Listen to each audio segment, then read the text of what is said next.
Salut à tous, c'est Vince sur Plottime et on se retrouve une nouvelle fois sur ce format d'actualité en off où j'improvise. Avant de commencer, je vous invite fortement à vous abonner à ma chaîne YouTube. Ça fait longtemps que je ne vous l'ai pas demandé. Là, je le fais parce que, vous savez, je vous ai déjà expliqué, mais quand je sors une vidéo, je perds beaucoup en abonnés. Et en ce moment, il s'avère que je fais un petit peu moins de vues que d'habitude et du coup, je perds la même quantité d'abonnés. Et donc, voilà, pour rééquilibrer la balance, eh bien, je vous appelle tous à vous abonner en masse parce que vous êtes très majoritaires à regarder mes vidéos et à ne pas être abonné. Donc voilà, n'hésitez pas à le faire, c'est gratis, c'est rapide. Autre chose encore, je vois que beaucoup de gens étaient plutôt satisfaits de mon nouveau format en off. Par contre, d'autres étaient beaucoup plus sceptiques.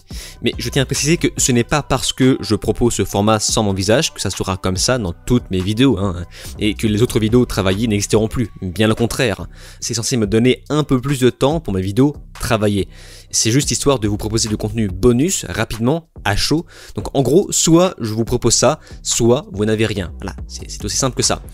J'ai vu aussi des gens dire mais on s'en fout que tu sois dégueulasse à l'écran, que t'as pas le temps et que la lumière est moche. Ouais, mais enfin bon, parle pour toi mon gars, parce que ce n'est pas toi qui te présente devant des centaines de personnes qui vont te regarder par la suite. Donc non, quand je me présente à la caméra, je veux être présentable. Ça c'est une question d'estime et d'amour propre. Donc nous commençons directement par la première actu, qui est tout simplement la première photo de Liam Hemsworth en Geralt de Rive dans la série The Witcher. Mais n'oubliez pas que Henry Cavill s'est tiré depuis les dernières saisons, ça je vous en ai déjà parlé longuement dans d'autres vidéos d'actualité, et là nous voyons enfin à quoi ça ressemble. Donc voilà, Liam Hemsworth en Witcher. Est-ce que ça le fait selon vous? Moi, de toute façon, je m'en bats les couilles parce que je n'ai plus aucune estime pour cette série. Enfin, on peut me mettre une chèvre à la place de Geralt de Rive, ça ne me fait plus rien. Voilà, donc c'est mon avis, je sais pas si vous partagez le même. Voilà, oui, sinon pour un cosplay, oui ça le fait, voilà, ça le fait à peu près. La deuxième actualité est la série spin-off d'une prophétie canon au film de Denis Villeneuve. Donc on voit déjà la bande-annonce qui a pu apparaître dans la semaine, et c'est pour ça que je vous en parle. Mais surtout, si je vous en parle, c'est pour vous rappeler que Max sortira, la plateforme Max, HBO Max sortira en France d'ici juin. Alors la date, je l'ai sous les yeux normalement, oui, c'est le 11 juin, et ce n'est pas une date posée au hasard. Ils ont été extrêmement intelligents et je suis content de voir qu'ils ont fait ça. C'est une date qui est posée juste avant la sortie officielle de la saison 2 de House of the Dragon. Donc cette fois-ci, on aura enfin une vraie plateforme tangible, bien solide pour observer, pour regarder cette nouvelle saison de House of the Dragon dans, je l'espère, de très bonnes conditions, qui sortira le 16 juin. Et pour le coup, je pense que ça vaut le coup de s'abonner, quitte à se désabonner de Disney+, Netflix, Prime Video et d'autres plateformes encore. Je pense que Max a un bon potentiel, déjà parce qu'on observera d'autres saisons issues de l'univers de Game of Thrones. J'imagine que toutes les saisons de Game of Thrones seront là, la série Pingouin sortira sur cette plateforme, les films liés à Batman, j'imagine, seront disponibles sur cette plateforme, ou encore la future saison de The Last of Us, bon, même si ça vaut ce que ça vaut, voilà. La troisième actualité n'est d'autre que les ailes pouvoir qui se fait une fois de plus ratio par House of the Dragon. Encore, ça fait beaucoup là, non? C'est une catastrophe, hein, vraiment c'est une catastrophe. Bon, évidemment, vous, je pense que vous ne voyez pas le dislike si vous n'avez pas installé l'extension Dislike Return, je crois que ça s'appelle comme ça. Donc n'hésitez pas à vous installer cette extension, c'est du petit lait. Observez un petit peu tous ces dislikes en grand nombre qui envahissent ces trailers de Les Ailes Pouvoir saison 2. Et pour les petits curieux, sachez que j'ai déjà fait une vidéo réaction au trailer de la saison 2 de House of the Dragon. Donc n'hésitez pas à la voir, elle est disponible gratuitement sur mon Patreon. Voilà, il suffit juste de vous abonner à mon Patreon et vous aurez accès à cette vidéo qui dure 20 minutes quand même. Donc voilà, n'hésitez pas, le lien est disponible en description ou encore en commentaire épinglé. Et pour rester sur le thème de Prime Video, eh bien sachez qu'Amazon a enfin confirmé la série live action de Tomb Raider.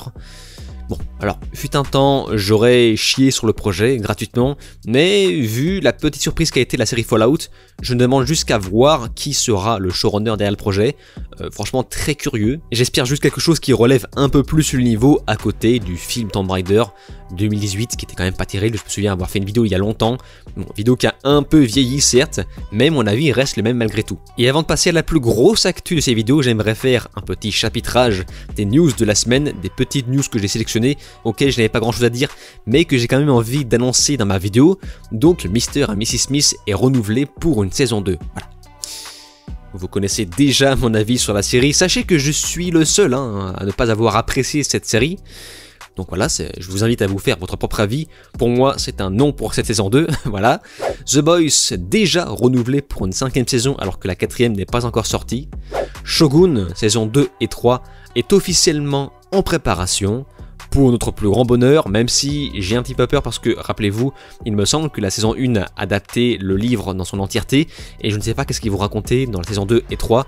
En gros, il va vraiment falloir se fier au talent des scénaristes qui vont s'inspirer, j'imagine, de l'histoire du Japon féodal pour créer quelque chose de cohérent par rapport à ce qui avait déjà été annoncé dans la première saison. Et pour finir dans les Flash News, il y a l'annonce des Indestructibles 3, qui est en développement officiellement. Voilà, donc je n'ai rien à dire par rapport à ça, juste que je suis plutôt content parce que, contrairement à beaucoup, j'avais bien aimé le 2e film. Et maintenant nous allons pouvoir parler du plus gros de cette vidéo, je pense que des gens vont se ruer sur le chapitrage pour arriver jusqu'ici, la polémique sur le dernier Assassin's Creed nommé Shadows. Donc je vous rappelle que le trailer est arrivé dans la semaine, et c'est là qu'on y a aperçu les personnages principaux, donc non pas un mais deux, comme souvent, enfin comme ils essayent de le faire de plus en plus chez Ubisoft, une sorte de parité homme-femme. Ce qui m'énerve avec cette parité homme-femme, c'est que ça commence un petit peu à pourrir la narration des jeux Assassin's Creed depuis Syndicate. Franchement, le gameplay était complètement fucké par le fait qu'on devait jouer 2 personnages différents. C'était vraiment compliqué de gérer 2 personnages à la fois. Et tout ce que j'ai à dire par rapport à ça, c'est si vous voulez mettre un personnage en avant, mais faites un jeu consacré entièrement à un personnage féminin, de façon à se concentrer pleinement dans la tête, dans la psyché du héros ou de la héroïne. Mais le fait de devoir switcher entre les deux ou choisir l'un ou l'autre fait que forcément les développeurs ne se sont pas concentrés sur une seule personne. Et ça a tendance à affecter la narration, et je l'ai beaucoup ressenti dans par exemple Odyssey, en comparaison à Ghost of Tsushima, où là on était vraiment complètement dans la tête du héros, la narration a vraiment été travaillée jusqu'au bout. Donc c'est pour ça, ce système de parité commence vraiment à me gonfler. Juste faites un jeu avec un personnage masculin, faites un jeu avec un personnage féminin, bien travaillé, mais pas de la demi-mesure en faisant les deux à la fois. Déjà, on remarque que le personnage principal est Yasuke, donc un samouraï noir qui a réellement existé historiquement aux côtés de Naoe, qui est une random personnage créé pour le quota. J'ai déjà fait un podcast entier consacré à ça sur mon Patreon, que je vous invite à écouter, mais pour revenir dessus de façon plus bref, ça fait polémique parce que ça fait des années qu'on attend un Assassin's Creed dans l'univers du Japon féodal, et maintenant qu'on y est, eh bien le personnage principal n'est même pas un vrai japonais, un vrai samouraï japonais, donc c'est... Enfin, pour moi j'appelle ça du vol. C'est ce qu'on appelle, vous savez, le fameux terme, l'appropriation culturelle. Je ne suis pas hostile à l'idée de présenter le personnage de Yasuke à l'écran, en tant que personnage secondaire par exemple, et même pourquoi pas le faire jouer dans un genre de DLC ou même standalone du type Libération ou encore le DLC de Black Flag qui était plutôt intéressant. Mais par contre, en tant que personnage principal, je trouve que ça ne marche absolument pas. Déjà, les AC nous ont habitués à nous faire jouer des personnages fictifs en tant que personnage principal pour qu'on puisse s'identifier. Et là, c'est un petit peu bizarre de nous faire sortir directement ce personnage en tant que protagoniste. Et là, je vois beaucoup de gens dire « Ah mais tu comprends pas, c'est un personnage historique, donc c'est normal qu'il soit noir ». C'est bizarre parce que tous ces gens m'étaient tombés dessus quand j'avais remis en question la cohérence historique dans la série Vikings, avec une foule de gens qui me crient « Mais c'est pas un documentaire, enfin !» Et là, tout d'un coup, ces gens reviennent en disant « Ah mais c'est historique, tu comprends pas, tu connais pas l'histoire !» Bah, si eux connaissent aussi bien l'histoire, ils devraient savoir que Yasuke n'est quand même pas très important dans l'histoire du Japon féodal. Enfin, je veux dire, il a eu un tout petit rôle, mais vraiment un très petit rôle, et s'il est si connu aujourd'hui, c'est uniquement pour sa couleur de peau.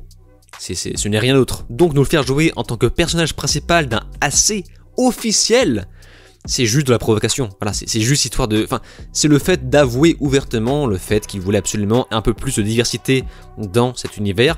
Ce qui est con parce que finalement, c'est déjà diversifié. Enfin, le fait de nous présenter un Japon féodal, c'est déjà quelque chose qui sort des bastions de l'Occident. Donc c'est un petit peu inutile. Mais ce geste nous fait bien comprendre que la DEI possède complètement Ubisoft et n'aime pas trop l'idée du communautarisme. Ils cherchent juste à diversifier les personnages au sein de leur fiction. Donc si on commence à s'attaquer au Japon, je ne suis même pas surpris de voir ce qu'ils ont fait auparavant, voilà. N'est-ce pas Far Cry 6 et Avatar. En plus de ça, Assassin's Creed est connu pour nous faire jouer, comment dire, un habitant du peuple en question pour s'immerger dans l'univers.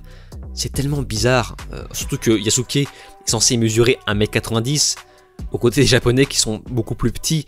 Et comment tu veux faire un assassin, enfin, un personnage discret. Alors c'est pour ça qu'ils ont compensé par le personnage de Naoe, mais c'est tellement bizarre, enfin, c'est tellement visible. Les ficelles sont tellement grosses, les ficelles du Kota sont tellement grossières. C'est n'importe quoi. Alors que quand on prend référence un Ghost of Tsushima, alors là, mais ce jeu, pour moi, est l'équivalent d'un jeu Ubisoft réussi, terminé, qui a été fait jusqu'au bout, avec un gameplay jouissif, une histoire poignante, des personnages prenants, et là pour le coup, ils ont mis un petit peu de quota avec un personnage féminin, samouraï en quelque sorte, mais c'est cohérent dans l'histoire, la façon dont c'est amené, enfin c'est cohérent, ça reste du fantasme, quelque chose de fictionnel, et moi, de mon côté, encore une fois, je n'ai aucun problème à l'idée de fantasmer sur un personnage du type Yasuke, très fort, très puissant, très courageux. Les Assassin's Creed ont toujours fait ça dans l'histoire, le fait de nous montrer une vision fantasmée de l'histoire, mais par contre le placer en plein milieu en tant que personnage principal, c'est évidemment de la provocation. Alors il y a quelqu'un en message privé qui m'a envoyé un post officiel de Mark Kern, qui nous dit « Le jeu Assassin's Creed Shadows a apparemment été modifié par Ubisoft qui a abandonné l'histoire originale au profit de celle de Yasuke, un obscur serviteur noir de Nobunaga qui occupe le devant de la scène. Un écrivain d'Ubisoft qui a travaillé sur le jeu affirme que l'histoire originale était complètement différente. Cela correspond à ce que les employés d'Ubisoft m'ont dit, qu'Ubisoft est complètement verrouillé par la DEI, donc diversité, équité, inclusion, et que c'est le studio où il est le plus oppressant de travailler car la DEI est partout. Yasuke lui-même est une note de bas de page dans l'histoire de Nobunaga. Nobunaga était fasciné par la couleur de sa peau et il a été gardé comme serviteur jusqu'à ce que Nobunaga soit trahi et tué. Yasuke a participé à la bataille mais il s'est rendu et a été emprisonné. On ne sait pas grand chose sur lui mais Ubisoft a décidé de le mettre en scène. Quand je vois toutes ces images, je trouve ça tellement triste de se dire que voilà, c'est du vol. On a volé l'image d'un assassin japonais au profit d'une inclusion qui... Mais vraiment, je suis persuadé que les joueurs noirs, alors je ne sais pas ce que vous en pensez, les joueurs noirs qui me suivent, mais est-ce que vous vouliez vraiment jouer un noir, vous sentir identifié au sein du Japon féodal? Je ne crois pas. Enfin, moi en tout cas, je ne veux pas m'identifier en tant que blanc. Ce qui était le cas encore une fois dans Ghost of Tsushima ou même le très très bon Sekiro. Je voulais jouer un vrai shinobi japonais et ça a été le cas. Donc voilà, moi je vous invite plutôt à vous reporter sur ces jeux-là et de laisser tomber un petit peu, voilà, Ubisoft. Le problème c'est que Ubisoft n'a jamais vraiment été puni. Et voilà, ça fait des années qu'ils continuent de faire ce qu'ils font, ils ne sont jamais punis, contrairement à récemment Suicide Squad qui était extrêmement puni, ça c'est assez jouissif. Donc moi je me dis que peut-être qu'il est l'heure qu'Ubisoft à son tour se fasse punir. Voilà, je dis juste ça. Et il s'avère qu'un début de punition commence doucement mais sûrement à s'amorcer, ne serait-ce que sur les ratios assez violents en termes de dislikes sur les trailers YouTube, y compris dans le trailer version japonaise, mais aussi et surtout la petite chute en bourse qui s'est manifestée lors de la diffusion du trailer en question. Même si je pense que la punition devrait être un peu plus sévère à mon goût, n'est-ce pas? Genre voilà, un petit bide de temps en temps ne fait pas de mal. Je vous laisse méditer sur ces belles paroles et me donner votre avis dans les commentaires. Comme toujours, j'y porterai attention. Et c'est donc sur ces mots qu'on se laisse. N'oubliez pas que mon Patreon est disponible en lien en description ou en commentaire épinglé, avec le lien Linktree pour me suivre sur les réseaux, ou encore le bouton d'abonnement qui est gratis. N'oubliez pas encore que ma vidéo réaction au trailer de House of the Dragon est lui aussi gratuit. Je vous dis alors ciao et à la prochaine.